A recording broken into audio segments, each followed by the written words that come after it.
যে কোনো রেকর্ডে আমাদের ব্রেক হবে এটুকু আশা করি। অলরেডি আমাদের সর্বোচ্চ শো কিন্তু আমাদের এই মুভিটা, তুফান মুভিটা। ইতিপূর্বে আমরা কোনো বাংলা মুভির এতগুলো শো দিইনি। সো অলরেডি একটা রেকর্ড কিন্তু হচ্ছে। সো আর সেলসের দিক দিয়ে আমি মনে করি যে হয়তো কয়েক সপ্তাহ পরে। আমি মাহফুজ আহমেদ আপনাদের মাঝে নতুন একটি ভিডিও নিয়ে চলে আসলাম। সিনেপ্লেক্সের কিং এবং শাকিব খান, কারণ শাকিব খান সব রেকর্ড ভেঙে দিয়েছে।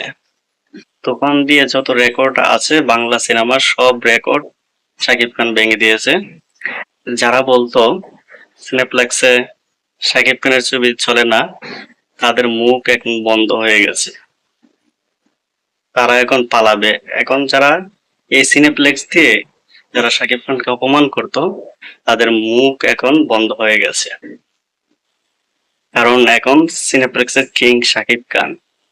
কারণ সব রেকর্ড তুফান দিয়ে উনি ভেঙে দিয়েছে। এটা আমাদের বস, এটা আমাদের মেগা স্টার।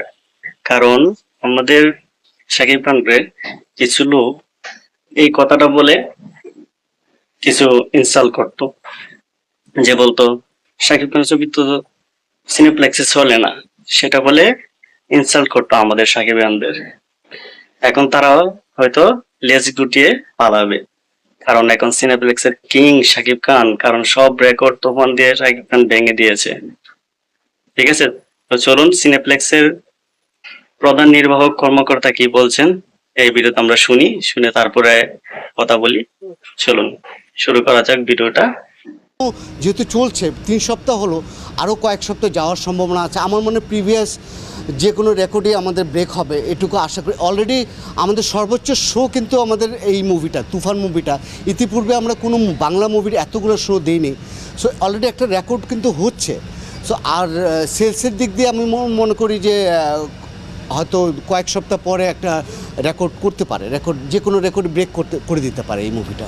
মুভি রিলিজ হওয়ার আগ থেকে আমাদের প্রচুর হাইপ ছিল এই মুভির, দর্শকদের প্রচুর মানে কোয়ারিজ ছিল যে কখন আসবে শাকিব খানকে দেখবে সিনেপ্লেক্সে বড় পর্দায়।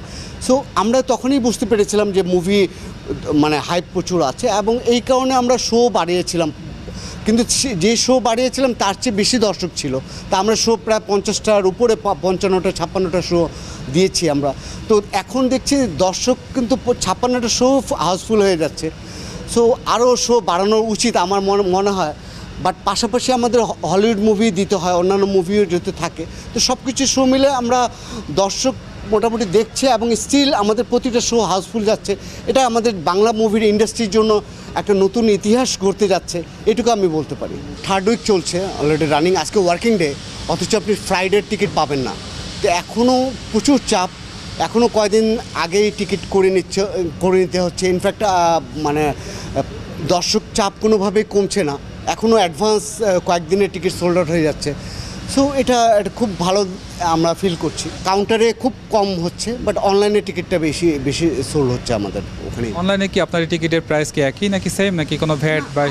আমাদের টিকিট প্রাইস সেম, অনলাইনে যা আপনি কাউন্টারে তা। আমরা 1 টাকাও বেশি নিচ্ছি না, সব মানে অনলাইনে আমরা সেম প্রাইসে নিচ্ছি আমরা। একমাত্র ওয়ালটন খান পরপর কয়েক বছর একটা দর্শক ক্রিয়েট করেছে আমাদের সিনেপ্লেক্স বেস দর্শকদের জন্য। তো সব কিছু ছিল এই তুফান। তো চঞ্চল, সাকিব, তারপর রায়হান রাফি, সব কিছু মিলে প্রচুর দর্শক। হ্যাঁ, ভিডিওটা দেখে নিলাম। প্রধান নির্বাহক কর্মকর্তা সিনেপ্লেক্সের উনি বললেন আর কয়েকটি দিন গেলে আরো যত রেকর্ড আছে সবকিছু ভেঙে দিবে তুফানে। এখন শাকিব খানের সিনেপ্লেক্স অনেক জনপ্রিয়তা বেড়ে গেছে, আর কেউ কখনো টেক্কা দিবার মতো কেউ আসবে না, কারণ এখন সব দিক দিয়ে সিনেপ্লেক্স, ইংলিশ সবকিছু এখন শাকিব খানের দখলে। এখন যারা বলতো সিনেপ্লেক্সে শাকিব খানের ছবি চলে না, তারা লিজ গুটিয়ে এখন পালাবে।